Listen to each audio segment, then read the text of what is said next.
2020, all that jazz and stuff. Why not start the new year cutting some timber? Kenny's coming down out of the hill there right now with a drag of white oak. We are going to cut white oak the remainder of the week. We originally hadn't planned on coming up here to do much because it's a little greasy. It's not too bad. It's been getting cold of a night, so it kind of hardens up, but it's really not as bad as I thought. They had some wet weather in the forecast for tomorrow and Friday, but they took that out, and when they took that out, we decided to come on up here and try to get some wood out. So the next few days, we're going to be out here. This white oak should move pretty fast. We can run through it quite a bit quicker than we can the walnut, just because there's not near the precision involved with the cutting of the white oak like there is the walnut. Obviously, they haven't got all the walnut hauled out yet, but we've got it piled up there to where they can get it about any time off the gravel road there. So I'm going to unload the Ranger, put my saw in the back. We're going to go up here and start cutting. They're coming down. Kenny's on the skidder. He's going to start dragging a few before we get trees laying every which direction. Of course, I got that one. I'm standing on this one. See, the color ain't super great in them. I'm hoping once the air hits them, it'll kind of dry them out a little bit, kind of turn that good pink color on these white oak. This one here's got a decent log in the butt, but once you go up, she's got a lot of pin knots and gets kind of ornery. Just pallet and tie timber. There's a mob of these trees in here to cut. The good and bad thing about cutting these big trees is fast footage. The bad thing about cutting them is these little 661s, 4, maybe 5 is all you've got gas for before you got to refuel with all the topping and cutting on them, because they do cut a little harder than the walnut. So yeah, things are going so far so good. Hopefully we can keep up the good pace of it all. Kenny will come up here in a minute. Hopefully we can get some video of him on that 540 dragging logs. Looks like there's somebody. Maybe not. I thought there was somebody down there sitting on the gravel road. A spectator, so to speak. I need fuel, so I'm going to walk down here to the Ranger, and I'm going to fuel up. These things are laying in here. Like I said, we're trying to be kind of cautious so far, instead of just making a huge mess and making it hard to drag out. So we kind of need to be dragging them as we're cutting them, which John will be up here tomorrow to jump on the skidder. That way me and Kenny can both cut and kind of make quick work of things. Now I started to cut a couple trees here, the first trees of the day. I started to cut them. This is like an old road bed here. And there was an old fence that ran down through here, and a couple of these big white oak got wire going right through them. So we'll probably just leave them there.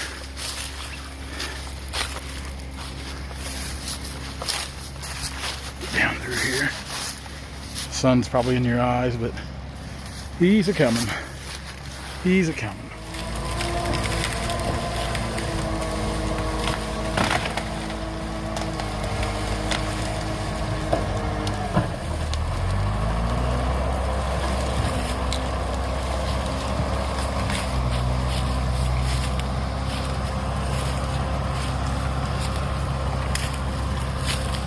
I didn't get that one trimmed up very good on the top there. It doesn't look like it's got a limb hanging.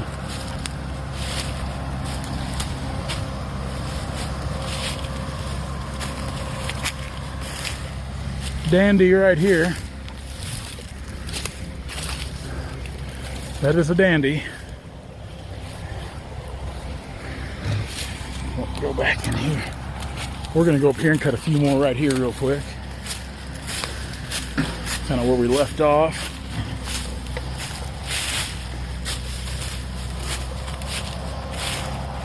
That sun ain't helping nothing for you guys. I know, I'm sorry.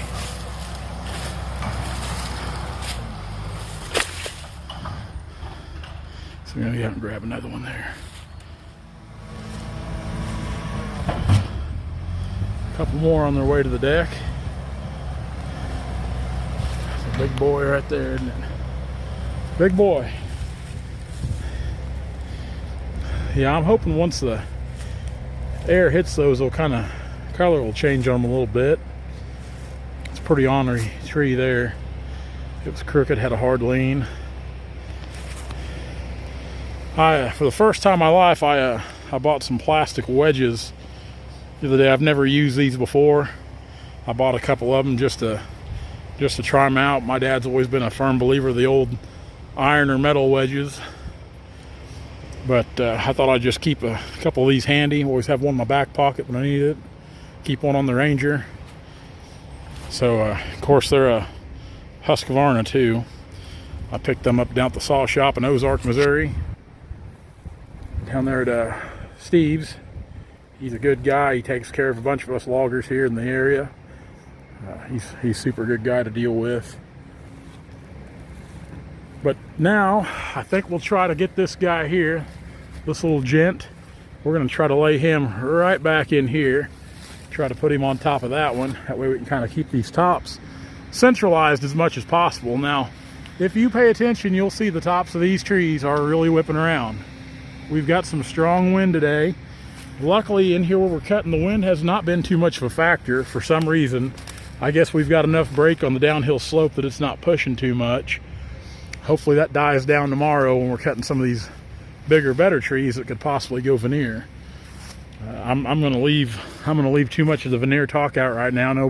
No better than the color of these things are. But they're all cutting sound so far, but the color is just a little off. And like I said, I hope the air and the sun hitting that'll kind of pink them up a little bit. We'll get this next one down. That way Kenny's got plenty to do when he comes back.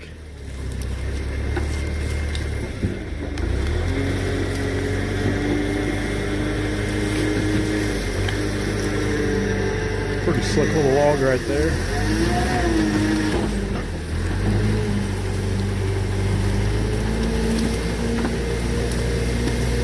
Everything's cutting good, just the color worries me a little bit. That's about it.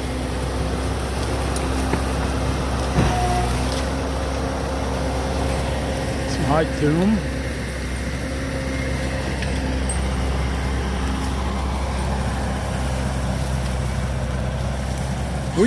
We rarely ever get into a track of white oak anymore.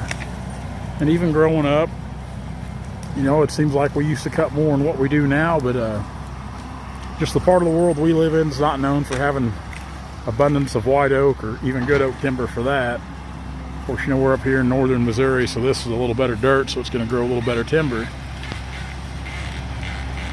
But still, we just, like I said, it seemed like when I was right out of high school, we got in some pretty good jobs of white oak. We went there for a while, then it seems like we can go months and months without cutting any white oak.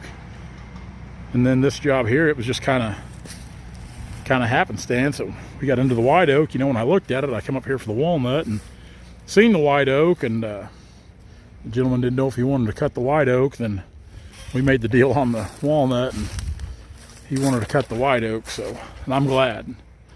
It's a pretty good white oak, but it's definitely opening up the canopy. And a lot of this stuff's old. It needs to be cut. If you look at a lot of these trees, there's a lot of dead limbs in the top of them. That's a sign right there. You can see even that right there. It cut off a little bad in the top. So that's a good sign right there. It's time for a harvest to get some of this old growth out of here and let some of these youngsters start growing. I want to cut this guy next, but I don't know if I got enough gas, so I probably better go down and just fuel up. Better safe than sorry. We'll see if we can get that one laid in here. Kenny can get that one out. Then we'll try to pull this guy right back here, kind of follow these tops in a pile right here. Well, that's a start. Kenny left out a little early today. I cut several more up there on the hill, so I've got a pretty good jump on John tomorrow on trees to drag out. And some of these old trees are busters. These here just this is kind of the run-of-the-mill stuff, which that air is starting to hit them. That color's starting to change, which I'm glad. It had me worried. They're really starting to look a lot better. That air is kind of hitting them, a little bit of sun on them. So that's good. That's what we need. Need them to look good. Need them to bring top dollar. So I'm going to head in for the day. We'll be back first thing in the morning. And I don't think we'll get the white oak wrapped up Friday. I really don't. We're going to push hard. to try to get it all taken care of. Hopefully this wind will die down tomorrow. It's been kind of playing heck with things this afternoon. It's been helping in some instances, and it's been nothing but trouble in others. So, but yeah, with Kenny and I both cutting tomorrow, we should be able to mow through them pretty quick. So I would expect tomorrow will be a big day if all goes right. We should have a pretty good deck of logs. Pretty good deck. All right, I'm gonna park the Ranger, get up the, I'll park it on the trailer, then park the skid steer in front of it, then put the bucket in front of the trailer. Kind of anti-theft, you never know. Well, even though I've got everything insured, but we still don't want to. The last thing you need is trouble from anybody or anything. So we'll get everything buttoned down and we'll head in. Guys, we'll see you tomorrow. Hey guys, if you like what you see, be sure to like, comment, and subscribe to our channel for all of our latest videos.